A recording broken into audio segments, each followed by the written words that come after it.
ధన్యవాదాలు. నూతన సంవత్సర శుభాకాంక్షలు. సెలవు. గౌరవ మన పార్టీ వర్కింగ్ ప్రెసిడెంట్ గారైనటువంటి కేటీ రామారావు గారు మనందరికీ సందేశాన్ని అందజేస్తారు. జై తెలంగాణ. గౌరవ పెద్దలు, వేదికపైన ఆసీనులైన గౌరవనీయులైన మన పార్టీ సీనియర్ నాయకులు, అగ్రశ్రేణి నాయకత్వం మొత్తానికి, అట్లాగే గౌరవ శాసనసభ్యులు, శాసన మండలి సభ్యులు, గౌరవ రాష్ట్ర పార్టీ ప్రముఖులు, ఈరోజు తెలంగాణ భవన్లో ఒక పండుగ వాతావరణంలో నూతన సంవత్సర శుభాకాంక్షలు చెప్పడానికి విచ్చేసిన మా ఆడబిడ్డలు, అన్నాదమ్ముళ్ళు, పత్రికా మిత్రులు, అట్లాగే ఈ కార్యక్రమాన్ని మన ఈ డైరీ మరియు క్యాలెండర్ ఆవిష్కరణ కార్యక్రమాన్ని టీవీల ద్వారా వీక్షిస్తున్న తెలంగాణ రాష్ట్రంలోని అన్నదమ్ములకి, అక్కా చెల్లెళ్ళకి పేరు పేరున హృదయపూర్వకంగా అందరికీ నూతన సంవత్సర శుభాకాంక్షలు ముందుగా నేను తెలియజేస్తా ఉన్నాను. క్యాలెండర్లు, డైరీలు మారుతూ ఉన్నాయి, క్యాలెండర్లో తేదీలు మారుతూ ఉన్నాయి, సంవత్సరాలు మారిపోతూ ఉన్నాయి.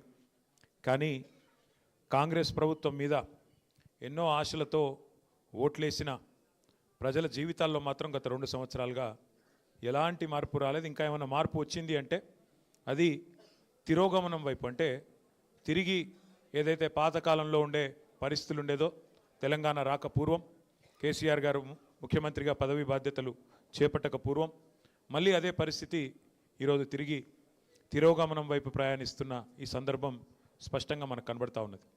ముఖ్యంగా ఈరోజు మనం ఆలోచించాల్సింది, మనం ఇక్కడ వేడుకల్లో ఉన్నాం కానీ తెలంగాణ వ్యాప్తంగా రైతులు యూరియా దొరకక వేదనలో ఉన్నారు.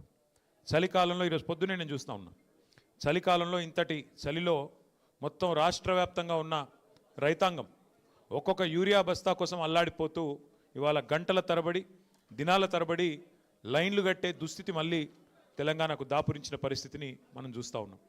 అయితే నా ప్రార్థన మీ అందరితో, మనందరితో, మనకు పోరాటం కొత్త కాదు. 14 ఏళ్ళు ఆనాడు అటు కేంద్రంతో ఇటు రాష్ట్రంలో ఉండే సమైక్యవాదులతో పోరాటం చేసింది కేసీఆర్ గారి నాయకత్వంలో, మీ అందరి ఆశీర్వాదంతో. అట్లాగే 10 ఏళ్ళు మరి తెలంగాణ రాష్ట్రం ఏర్పడ్డ తర్వాత మీ అందరి కష్టంతో, మీ అందరి దయతో కేసీఆర్ గారు ముఖ్యమంత్రిగా పదవి బాధ్యతలు చేపట్టిన తర్వాత 10 ఏళ్ల తెలంగాణ మీద కేసీఆర్ గారి ప్రగతి సంతకం చిరస్మరణీయమైనది, దాన్ని ఎవరు తుడిపేయలేదనే మాట కూడా నేను మీకు గుర్తు చేస్తూ ఉన్నా. అట్లాగే గత 2 సంవత్సరాలుగా పోరాట స్ఫూర్తితో ఏ రకంగానైతే కార్యకర్తలు, నాయకులు, ప్రజలు కదం దొక్కారో కాంగ్రెస్ పార్టీ యొక్క దుష్పరిపాలన మీద, దాన్ని కూడా మనం ఈ సందర్భంగా మననం చేసుకోవాల్సిన అవసరం ఉంది. ముఖ్యంగా నాయకుడు కేసీఆర్ గారు, మన పార్టీ నాయకులు జెండాను రెపరెపలాంచే వాళ్ళు నాయకులు కావచ్చు, కానీ ఆ జెండాను నిటారుగా భూమిలో పాతిపెట్టి ఇది నా జెండా అని చెప్పే సోదరులు మాత్రం మన కార్యకర్తలు అనే మాట నేను గుర్తు చేస్తూ ఉన్నా.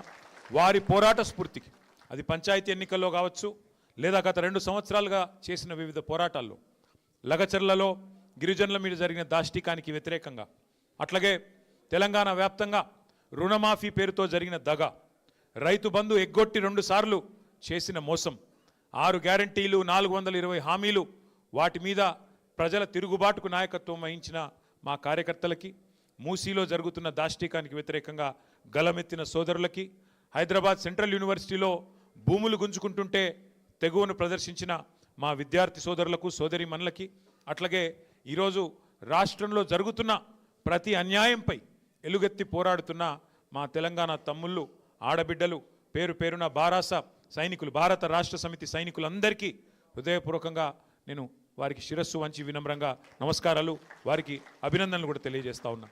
అయితే ఈ సందర్భంగా ఇప్పుడే పెద్దలు చెప్పినట్టుగా 2026వ సంవత్సరంలోకి అడుగు పెడుతున్న ఈ శుభదినాన మనందరం గుర్తు చేసుకోవాల్సింది ఒకటే ఒక్క మాట, గెలుపు ఓటమి శాశ్వతం. గెలుపులు ఓటములు తాత్కాలికం, అప్పుడప్పుడు ఎదురు దెబ్బలు తాకుతూ ఉంటాయి. కానీ ఒకటి మాత్రం పక్కా, ప్రజల గుండెల్లో, తెలంగాణ ప్రజల గుండెల్లో కేసీఆర్ గారిది గులాబీ జెండా స్థానం మాత్రం శాశ్వతం అనే మాట నేను మీకు గుర్తు చేస్తూ ఉన్నా. గెలుపోటములతో నిమిత్తం లేకుండా, గెలుపుతో ఓటమితో సంబంధం లేకుండా మన ప్రయాణం ఇట్లే కొనసాగాలి. కేసీఆర్ గారు ఎప్పుడు మనకు చెప్తూ ఉంటారు, ఇతర పార్టీలకి తెలంగాణ రాజకీయం అంటే ఒక గేమ్, కానీ మనకు తెలంగాణ సాధించిన పార్టీకి రాజకీయం అంటే ప్రజల సంక్షేమము, రాజకీయం అంటే ఒక టాస్క్, ఒక ధర్మంగా, ఒక విద్యుక్త ధర్మంగా మనం భావించి ముందుకు పోతా ఉన్నాం. కాబట్టి ఈ ప్రయాణంలో అలుపెరుగని బాటసారులా ముందుకు నడుస్తున్న మా కార్యకర్తలందరికీ పేరు పేరున శుభాకాంక్షలు తెలియజేసుకుంటూ, ఈ సంవత్సరం ఈ 2026 సంవత్సరం ఒకవైపు పోరాటాలని కొనసాగిస్తూనే మరొక వైపు పటిష్టమైన సంస్థాగత నిర్మాణం కూడా చేసుకోవాల్సిన అవసరం ఉంది. కాబట్టి పోరాటము, నిర్మాణము రెండింటినీ ఆలంబనగా చేసుకొని ముందుకు సాగుదాం. ఈ ప్రయాణంలో నాకైతే సంపూర్ణమైన విశ్వాసం ఉంది, మనం విజయం సాధిస్తాం. ఎందుకంటే ధర్మం మన వైపు ఉంది, న్యాయం మన వైపు ఉంది, నిజాయితీ మన వైపు ఉంది. ఇవాళ రెండు పార్టీలు ఒకటై మన మీద కత్తులు దూస్తున్న సందర్భాన్ని మీరు చూస్తూ ఉన్నారు. కేంద్రము, రాష్ట్రము, ఆ రాష్ట్రంలో కేంద్రంలో ఉండే రెండు పార్టీలు ఇవాళ ఒకటై, ఒక జట్టై మనను తుదముట్టించే ప్రయత్నం చేస్తున్న విషయం కూడా మీ అందరికీ అర్థమవుతానే ఉంది. అయినప్పటికీ ఎవరు ఎన్ని ఎత్తుగడలు చేసినా, ఎన్ని కుట్రలు కుతంత్రాలు చేసినా, ప్రజల ఆశీర్వాదం, దైవ ఆశీర్వాదం మనకున్నంత కాలం ఎవరు ఏం చేయలేరు. కాబట్టి తప్పకుండా నాకైతే సంపూర్ణమైన విశ్వాసం, సంపూర్ణమైన నమ్మకం ఉంది. 2028వ సంవత్సరంలో తిరిగి మన నాయకుడు కేసీఆర్ గారిని ముఖ్యమంత్రిగా చూడడమే మనందరి లక్ష్యంగా, మనందరి ధ్యేయంగా కలిసికట్టుగా ముందుకు సాగుదాం. తగిలే చిన్న చిన్న ఎదురు దెబ్బలను పెద్దగా దృష్టిలోకి తీసుకోకుండా జాగ్రత్తగా ముందుకు పోదామని చెప్పి తెలియజేస్తూ, ముందుగా పార్టీ సీనియర్లు చాలామంది ఉన్నారు, వారిని కలిసిన తర్వాత మిగతా వారిని కూడా కలుద్దాం. దయచేసి ఎక్కడ కూర్చున్న వాళ్ళు అక్కడే కూర్చోండి.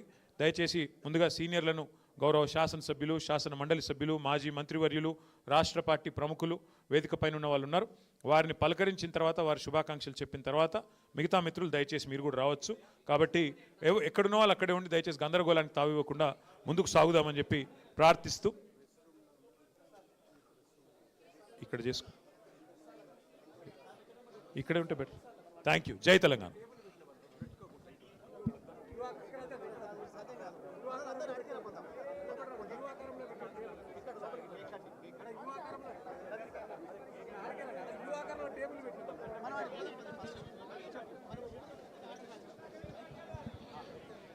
దయచేసి అందరూ ప్రెస్ హాల్కు రావాలి, అక్కడనే అందరు కలుస్తారు, ఇక్కడ ఎవరిని కలవడు అందరు.